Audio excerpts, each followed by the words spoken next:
Dr. Tribble, do you want to come up here and read the question, or do you want to sit there?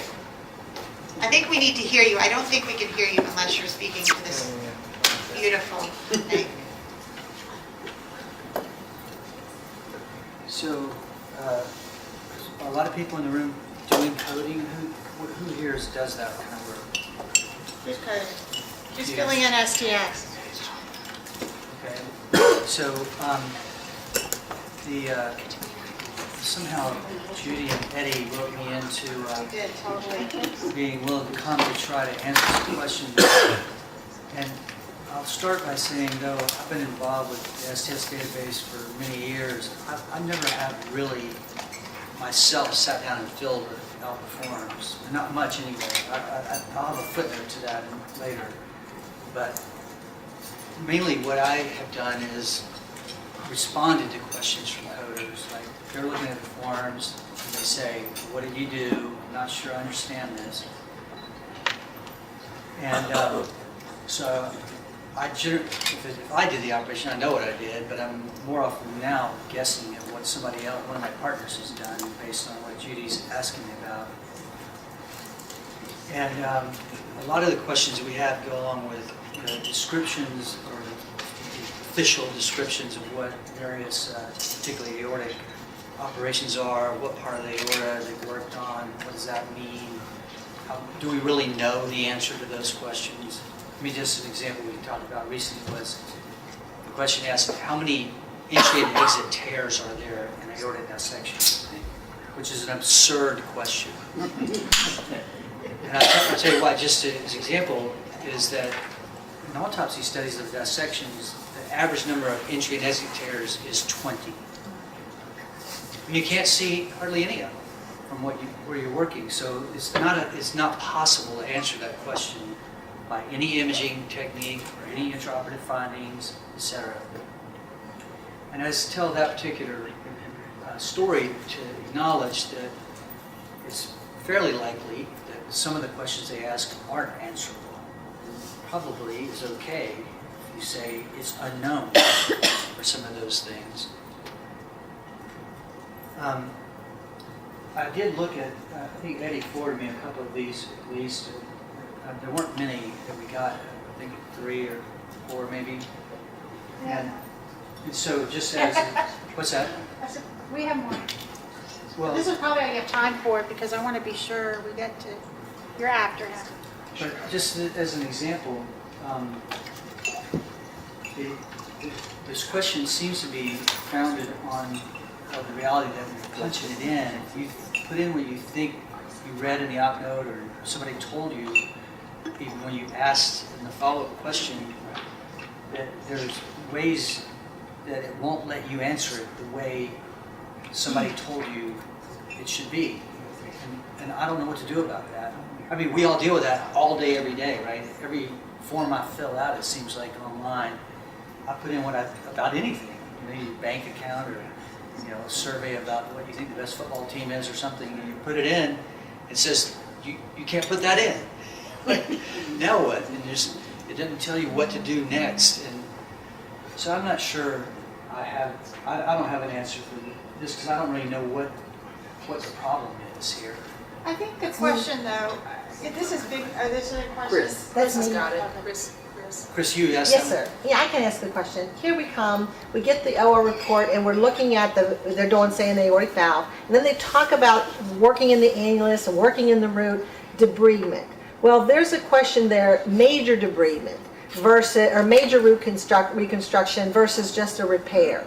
I guess my question is, I do go back to the surgeon and try to ask them, but is there a way to tell what a major reconstruction would be versus something that you're Like just... a Bental. Yeah, like you're not going to... Well, the Bental, though, has its own place now. Yeah. Yeah, so that's not exactly the issue. The issue is when they're in there, debriding the root, debriding the annulus, when does it become major to move that to a different procedure, straight, other than a straight valve? And there you go. So I don't know for sure. And some of the things that your question here, written here in your explanation make me think about are, if it's not an official reconstruction, like David procedure, which is a valve sparing root, or Bentall, which is a valve conduit with the corneas being reimplanted, it's obviously something less major than that. Right. And then I could imagine that the question might be answered differently if it was endocarditis, where you had abscesses and root disconnection and you're putting in patches. That'd be one kind of reconstruction that's not in those official categories and would be major. Okay. Another one that Judy and I talked about a good bit is if somebody did a root enlargement. So it's not one of those. There's a place for that, though. We're good on that. Yeah, but I'm don't sorry, they use which one proper else? names in that part of Yeah, the nicks, Nugia and the nicks, and I keep seeing pictures of which one's which. It's, a lot of people don't like proper names. I think they can be confusing because if they just described what it was, we would know better. But it is common parlance in surgical world to use those terms.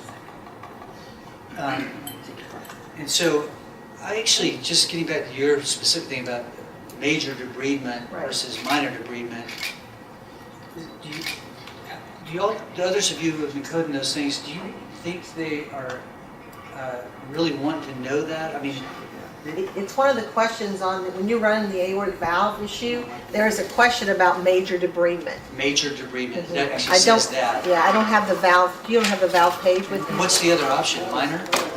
I think in the other, you don't do anything at all. You leave it in AVR, straight AVR. I don't know what a minor degree.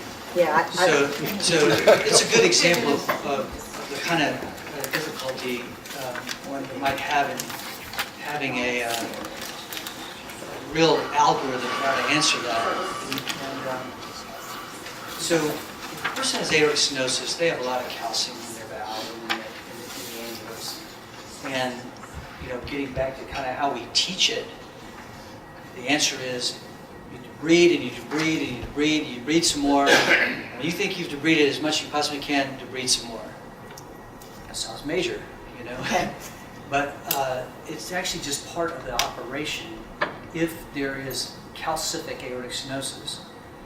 I'm thinking that maybe the people who constructed that question might be thinking, suppose someone, it's a very uncommon thing, but suppose they had one leaflet, one cusp had ruptured, and it just more like a mitral valve. It doesn't have an aortic valve much, but occasionally you can have something like that.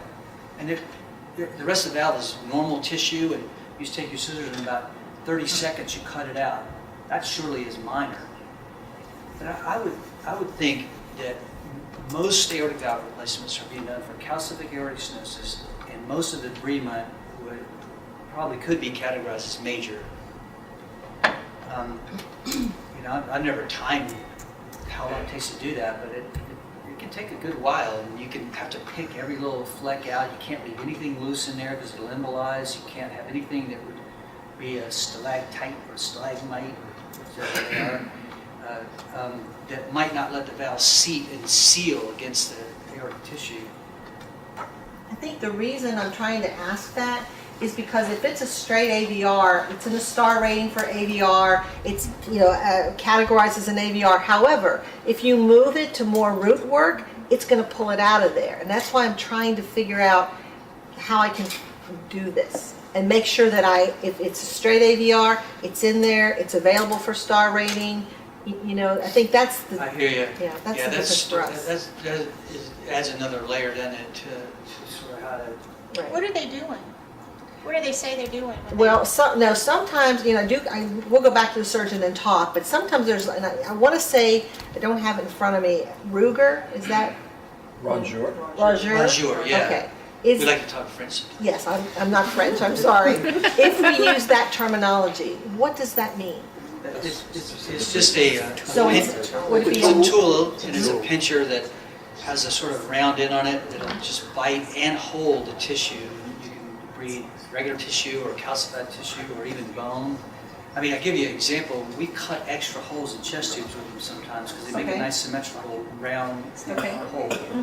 And so it's a commonly used instrument in that regard. I'm getting a better feel for what you're after, I think, and listen to you talk about this a little bit. My thought is if they use the word debridement, that they're not changing the route around. They're just preparing the space or the place for the Okay. valve to seat. For the valve, okay. And if they start Unless it's talking about, endocarditis. what's that? Unless it's endocarditis. Yeah, But there would be some notation of like an abscess and a reconstruction. so that's, Which would I was be kind of going, different, but going even there, if- that but might, e- that but might e- tie these together. And with it, without But even the with patch, that- I think that. But even with that, if you have an abscess, I mean, we've always taken, if we have an endocarditis patient, we have to do a patch in the annulus, we still would put that in the aortic valve population. I'm not sure that's correct though. I mean, if you're doing Might a not root, be. that's a root reconstruction.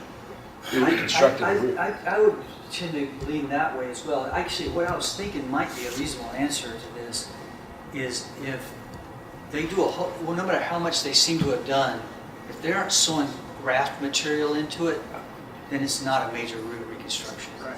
And if they sewed graft material in there, either totally replaced it or re-sewed one of the sinuses, like an aneurysm or a patch that covers an abscess, I think that would be a legitimate, more complex root reconstruction. Some of those endocarditis If you do a are root really, enlargement, Okay, that's separate, that does have it a is, jungle. but Yes, if you it did a does. root enlargement, does that take that patient out of the aortic valve? No, no. See, and to Don't me, think so. that's because when you do a root enlargement, you're sewing a patch. See, I think the flaw in the wording of the data elements is they shouldn't put with or without the pericardial patch. If they want to know if you did a major reconstruction, it should say with. Because if you're doing a major, real major reconstruction, you're probably gonna use a patch. oh, for sure.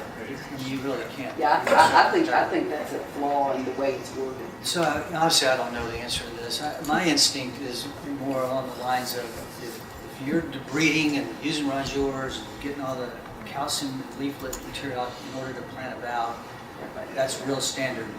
And if you've had to involve pericardium or dacron patches, either enlarge the root or cover an abscess or fix an aneurysm on one sinus, that strikes me as being more major.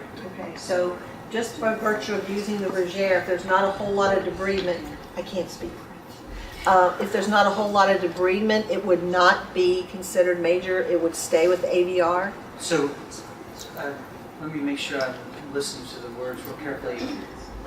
The question you're asking is major debridement or major reconstruction? I don't have much trouble when it's a reconstruction. That seems to be fairly easy to discern. It's the debridement part. It's like how much of debridement makes it major. That's where I run into issues. But I do. I consult my Anybody PA. else have a Using a sense of- rongeur is pretty standard. Yeah, Right. If they're gonna debride a valve, So- they almost always do, so that's not, So that just is that like- instrument doesn't. Single-digit percentages, you wouldn't have a rongeur out. 95%, 98%. You're always kind of surprised, oh, wow, yeah. It's, even when it looks like it's not going to be much, you cut out the leaflet Yeah. inners, there's calcium down in there you didn't see at first, so you're almost always using a rongeur. And even if they spend 45 minutes picking calcium out, and they're just seeing about, it's still an AVR. And it's, you know, Yeah. as a perfusist, you sit there saying, you know, when are you going to start putting stitch in here, you know? I mean, there's a lot of calcium. It's just a bad case. I think if you make one sort of branch in the decision tree be reconstruction versus debridement, reconstruction is going to involve graft material, debridement is not, Right. for most. Yeah, the reconstruction doesn't seem to be an issue with us. It's the debridement. But they are specifically asking. Major. Major or minor. They don't ask minor, they just give you the possibility of the major. No, the wordage is major reconstruction / debridement with or without pericardial patch, yes, no. It's two separate issues. You could do major debridement, just have it be a plain AVR. You don't Right. even- So I sort of, the comment that someone made about why do you even have without pericardial patch in there is I agree. an interest, is a good comment. It is, yes, very, really. And in my opinion, they'll take the word debridement out too. I think they should just ask you if you did a reconstruction with a patch, yes or no. That would take out a lot of the gray area. Have you sent this as an FAQ ever? I don't believe so. I've just, like I said, with each individual Yeah, case, that's- Jeff's I been helping actually me a lot. like your edit. If you just took that one word out, this would make sense. Exactly, Exactly. then I would be fine. And then you have to wonder why. Take everything off after the slash. Yeah, absolutely. I'd like to slash out. Well, that's right too, isn't it? What's the simplest thing to do? And I think what this question is asking is about whether or not there was something that was more above the valve, as opposed to just what we did to seek the valve. Reconstruction means you're bringing new material in. Right. Yeah. Right, besides the valve. Yeah. Something besides the Yeah, valve. takes the size of the Some valve. kind of graft material. Exactly. The debridement part is what is very confusing.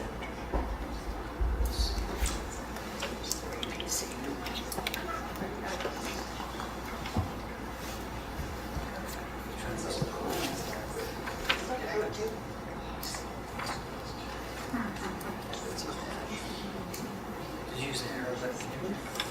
I just used So, Honestly, not at all. So, I actually have some thoughts about this.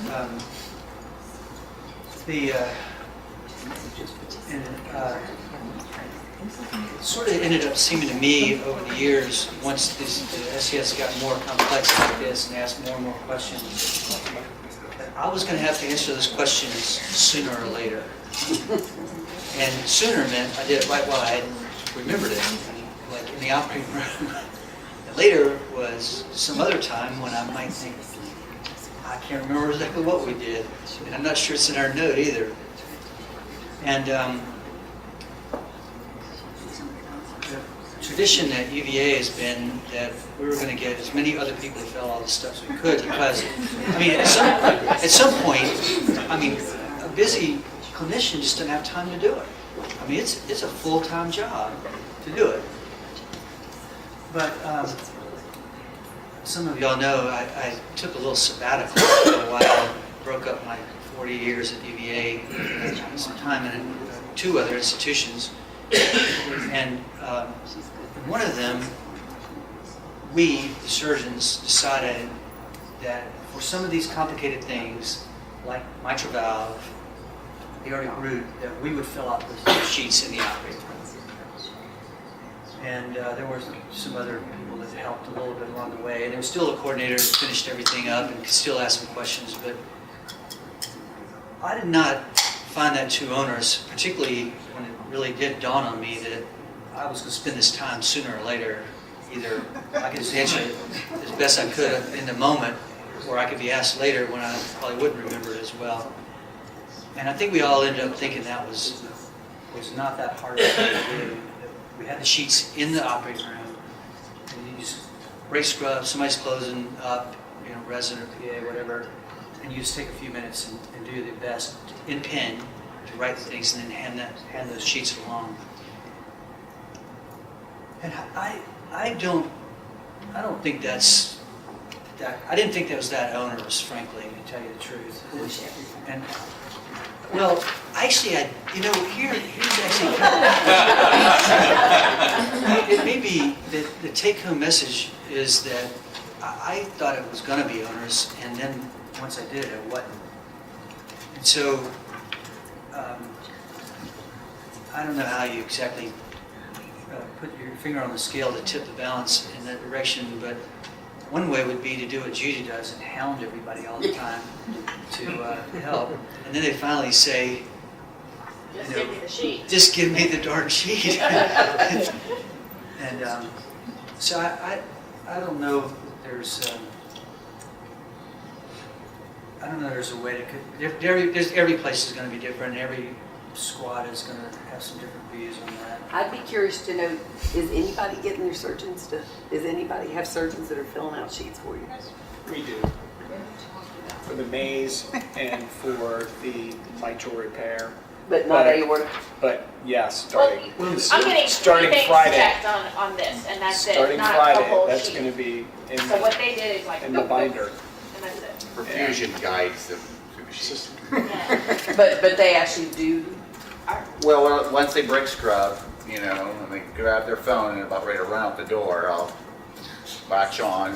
Takes 60 seconds. We made a deal with them. We give them an index card that has the patient sticker, the date, the pump time, and the referring physician and cardiologist.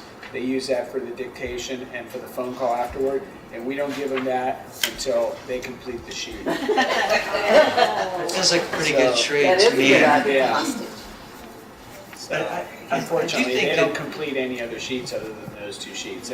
That's it. So They really don't mind it at that time because it is fresh in their memory and it Yeah. takes all the 60 seconds. Yeah, I mean, amazing. This I is a think little more, people- this is, But I think the maze and the financial valve things were the things we did before, and it was pretty hard to tell somebody that. And, you know, if you just said, here's the questions, exactly how they're phrased, answer the best you can before you run out the door, and, you know, I mean, everything we all do is, you know, some kind of symbiotic relationship. You know? If you do this, you know, you get your card, and also, I think some of the people who might be resisting that are going to say, man, it sounds like these things are going to take me an hour to do. And if you can say, the part that we can't figure out and you can do is going to take you 3 minutes or 5, there's not many people who are going to do that. And especially if you hound them about it later and then they say, this is taking longer than it would have taken me to do it when it's fresh in my mind and I was right there and somebody had the sheet put it down in front of me.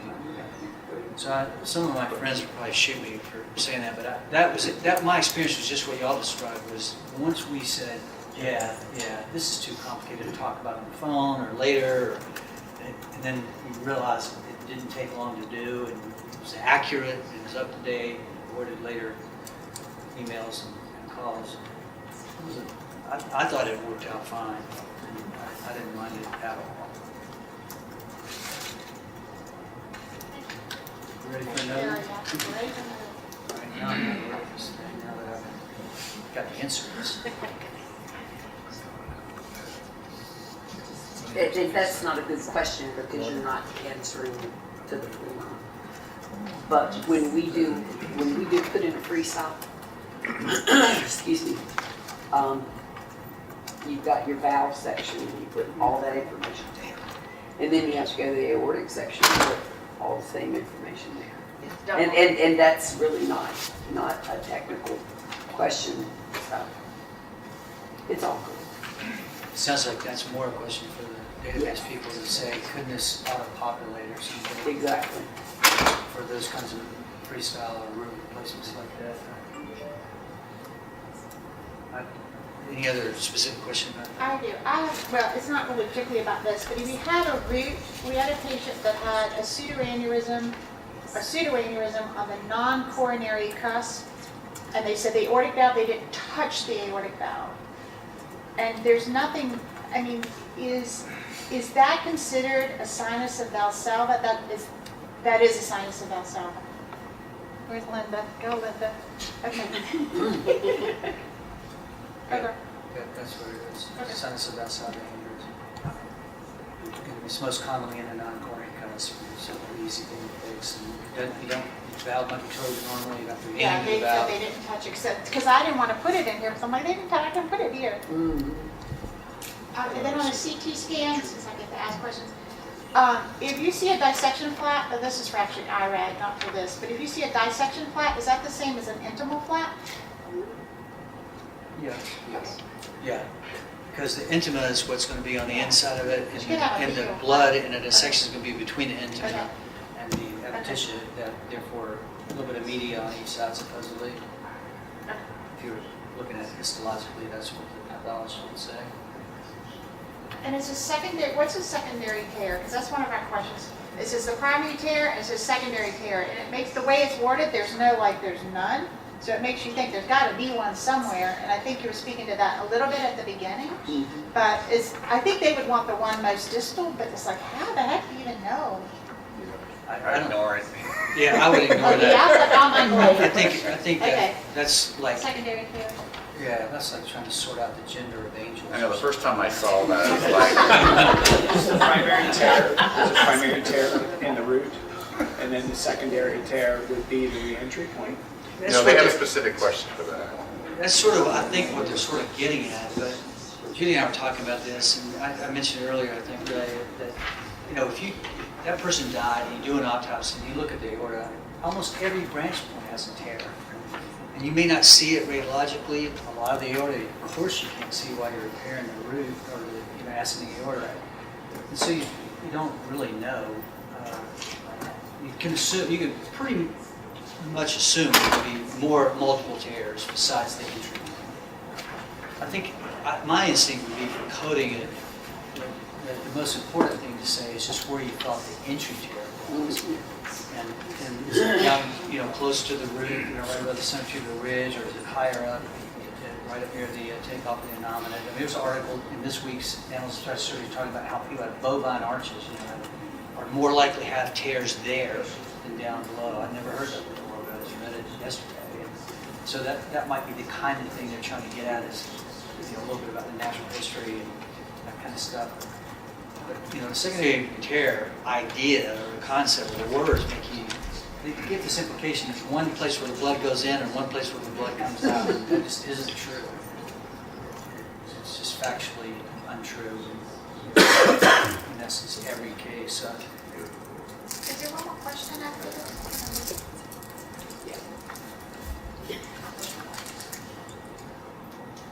Yeah, this is kind of interesting. I'm Linda from ECU. Talking about the surgeons, this whole section has given me great consternation.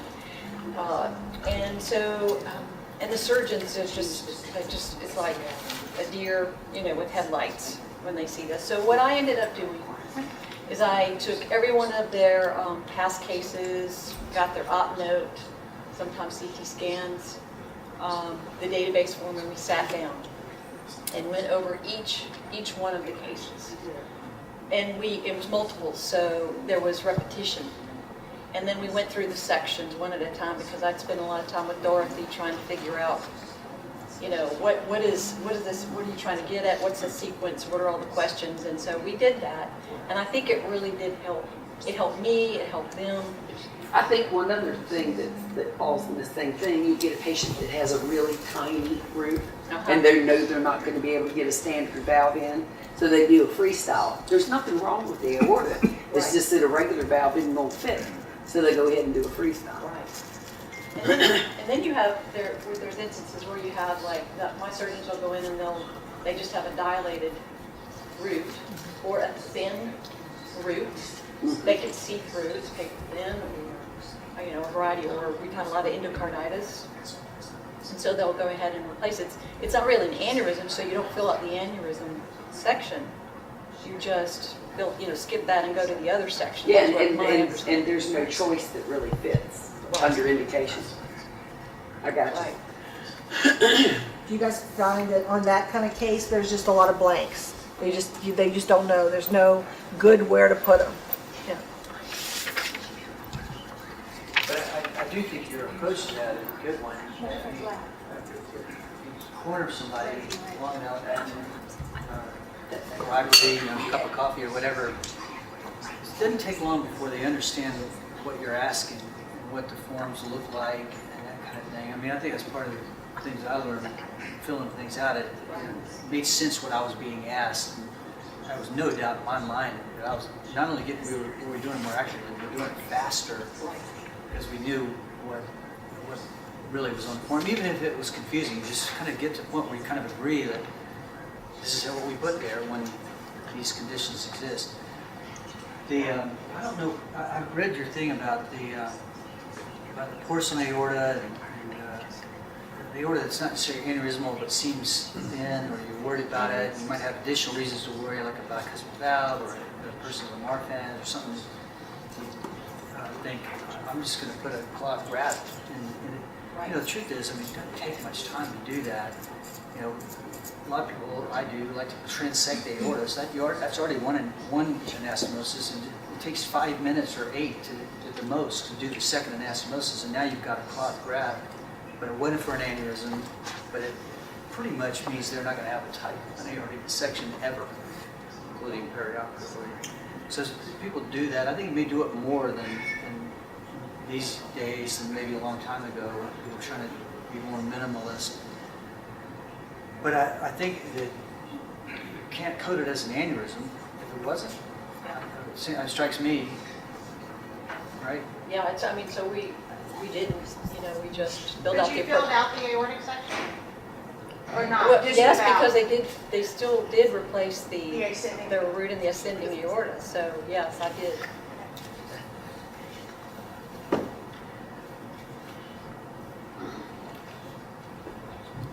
The second part, another question about, I think that's just how she coded it. That's when you talked to Dorothy, that's how you coded it, right? Yeah. That's just our It's feel. interesting, when you're going in these multiple zones, they want you to put the same graft in multiple times. That's, it seemed like we were masters of the universe at autofill. Same exact thing, right? but she told me that if anything is done to the aorta, that you're doing to the aorta, it should go into that aortic section. Even if it's the root? Yeah. She never, Which goes back to my question, I don't understand why you got to put it in two places. Yeah. If you put in the valve surgery part that you're doing a root replacement, everybody knows there's at least some portion of aorta involved. You shouldn't have to do it all over again. I